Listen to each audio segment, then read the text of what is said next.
Welcome to day 289 of our Let's Grow Annual Challenge. Sharon Horne-Ellstrom here, and today we're talking about different communication styles with respect to our communication growth. So the most common breakdown for different types of communication style, although there's many, and we'll talk about a few different things with respect to this topic tomorrow based on our emotions and our personality and what shows up when we're under stress, etc. But today, let's just talk about the four main types of communication styles. First and foremost is assertive, where it's a balance between strength and empathy, and you are communicating in a way that respects other people but also respects you and your own boundaries and your own communication style. Assertive means you stand up for yourself in a way that doesn't harm other people. At least this is my opinion. The next style is passive. Passive is like the silent stufferer, the silent struggler who wants to speak up but really just doesn't because they don't want to have conflict or feel rejected or think people don't love them. Mostly we keep quiet out of fear. I could give some examples of that, like what's going on right now in the political climate. People just aren't talking about it because they don't want to cause strife in their relationships and with family and friends based on something that you only get one vote for. You don't get to control the outcome of it. So a lot of people are just being passive and not saying anything about what they think or what they feel about the current state of affairs in the United States. Aggressive is the bulldozer. Now, I would say when I was younger, I don't know if I was aggressive, but I was definitely on the aggressive, stronger side of assertive as a child, as a teenager, and then I kind of mellowed out when I went into corporate America because an aggressive style doesn't work in corporate America for women usually. At least that's what I found out pretty early on in my career. And I don't think I was ever aggressive, always competitive, always passionate, always strong-willed, but open-minded and strong-willed.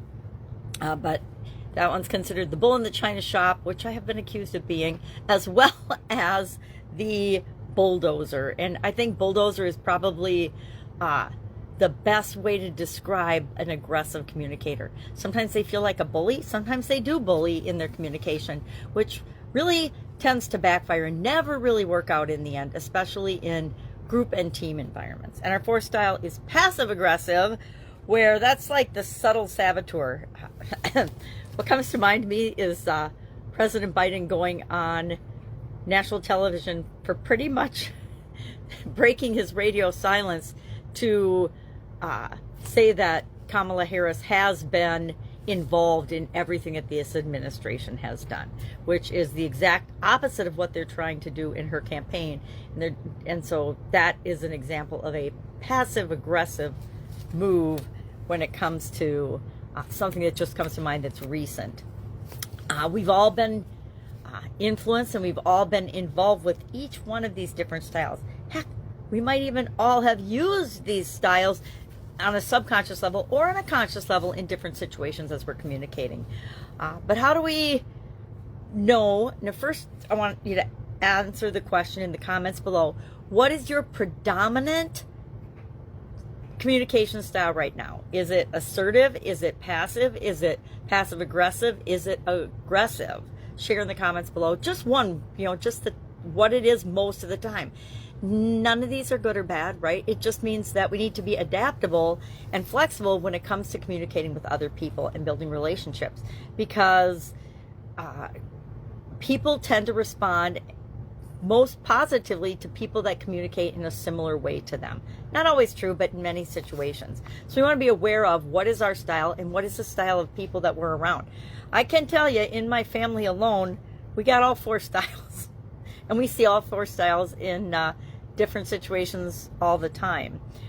We need to be adaptable and flexible when it comes to, if we're communicating with somebody that's communicating in an assertive way, our best response is to respond in an assertive way and stand up for ourselves and respect them like they're standing up for themselves and respecting us.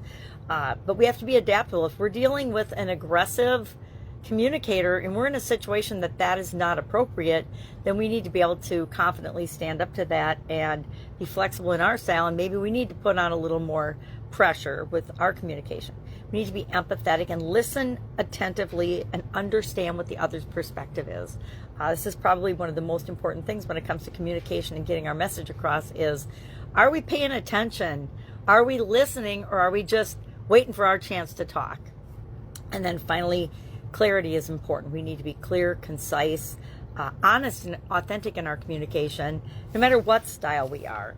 So our action item today: share one of the lessons that you've learned about dealing with different communication styles, or dealing with these different communication styles in your own communication. What's something that you discovered works for you or just doesn't work for you? Yeah, I had a passive-aggressive ex-spouse. Didn't work for me. And just plain aggressive, which really didn't work for me. All right.